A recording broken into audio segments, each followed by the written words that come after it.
আচ্ছা, এই প্রেগনেন্সিতে যে এক্সট্রা কেয়ারটা আমরা মেয়েরা পাই, সবাই পায় না, কিন্তু যারা পায় পরে বাবু হয়ে যাওয়ার পর এই কেয়ারটা যখন পায় না বা পাবো না, তখন খারাপ লাগবে, তাই না?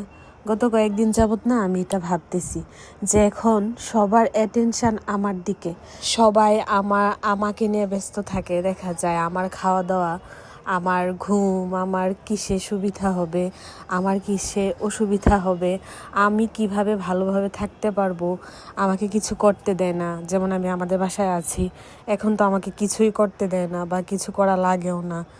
তো এই যে যত্ন, এই যে ভালোবাসা, এক্সট্রা যে কেয়ারটা, এটা তো পরে আর পাবো না বাবু হয়ে যাওয়ার পরে। তখন মনে হয় এটা অনেক মিস করবো, মনে হয় কি এটা অবশ্যই মিস করব। আমি এমন না যে যত্নের অভাবে ছিলাম, ভালোবাসার অভাবে ছিলাম, তা না। আমাকে আমার পরিবার, আমার স্বামী অনেক যত্ন করে বা অনেক ভালোবাসে। কিন্তু আমি প্রেগনেন্ট হওয়ার পরে আমি আমার হাজব্যান্ডের একটা আরও যে এক্সট্রা কেয়ারটা পাইতেছি আমার পরিবারের কাছ থেকে, আরও যে এক্সট্রা কেয়ার কনসার্ন পাইতেছি, এটা পরে মনে হয় অনেক বেশি মিস করব। যাই হোক, কেয়ার করার এটা আমাদের লাইফের পার্ট অ্যান্ড পার্সেল। তবে এই সময়টা আমি অনেক এনজয় করতেছি, আমার অনেক ভালো কাটতেছে। সবাইকে নিয়ে সবার আশীর্বাদ পাচ্ছি, ভালোবাসা পাচ্ছি, যত্ন পাচ্ছি।